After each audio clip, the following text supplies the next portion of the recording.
खोज वर्ड में आपका स्वागत है। खोज वर्ड में आज हम आपको बताएंगे इस्लाम और शिव के कनेक्शन के बारे में।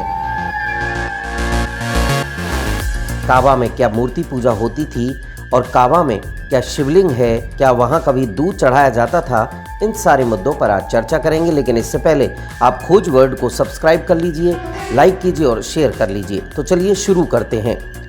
दोस्तों, गूगल पर सर्च करेंगे काबा और भगवान शिव तो आपको आधे सेकेंड में 36,000 से ज़्यादा रिजल्ट सामने आ जाएंगे।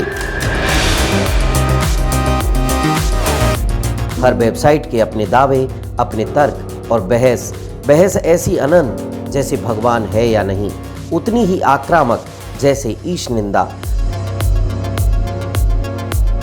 तो कुछ सच्चाई है या सब रोचक है, ये किस्से हैं या कहानी है या कोई इतिहास है, इन सब की हम पड़ताल करते हैं। पीएन ओक ने एक किताब में लिखकर समझाया है कि मक्का और उस इलाके में इस्लाम के आने से पहले से मूर्ति पूजा होती थी। हिंदू देवी देवताओं के मंदिर थे। गहन रिसर्च के बाद उन्होंने ये दावा किया कि काबा में भगवान शिव का ज्योतिर्लिंग है। पैगंबर मोहम्मद ने हमला कर मक्का की मूर्तियां तोड़ी थी। ये हम नहीं कहते, ये पीएन ओक की किताब में लिखा हुआ है। यूनान और भारत में बहुतायत में मूर्ति पूजा की जाती रही है। पूर्व में इन दोनों ही देशों की सभ्यताओं का दूरस्थ इलाकों पर प्रभाव था। ऐसे में दोनों ही इलाकों के कुछ विद्वान काबा में मूर्ति पूजा होने का तर्क देते हैं। तीसरा तर्क सुनिए। हज करने वाले लोग काबा के पूर्वी कोने पर जड़े हुए एक काले पत्थर के दर्शन को बहुत पवित्र मानते हैं। इस पत्थर के बारे में कहा जाता है कि ये शिवलिंग था, जो इस्लाम के वहां आने से भी बहुत पुराना है। हालांकि मुस्लिम मानते हैं कि इस पत्थर को आदम और ईव के साथ जन्नत से भेजा गया था।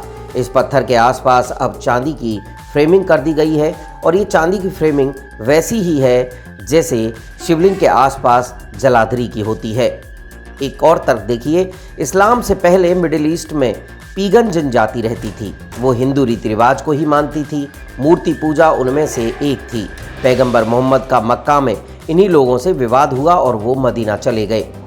फिर वहां से ताकतवर होकर लौटे और मक्का में इस्लाम कायम किया और मूर्ति पूजा बंद करा दी। एक और तर्क देखिए। किसी हिंदू पूजा के दौरान बिना सिला हुआ वस्त्र या धोती पहनते हैं। उसी तरह हज के दौरान भी बिना सिला हुआ सफ़ेद सूती कपड़ा भी पहना जाता है। ये परंपरा इस्लाम के आने से पहले से ही जारी है। सिर्फ यही नहीं, हजारों तर्क कुतर्क हैं, वेबसाइट ब्लॉग भरे हुए हैं ये दावा करने के लिए कि इस्लाम की उत्पत्ति हिंदू धर्म से हुई है। और बराबरी से जवाब भी दिया जाता है कि इस्लाम तो आदम के साथ स्वर्ग से आया था।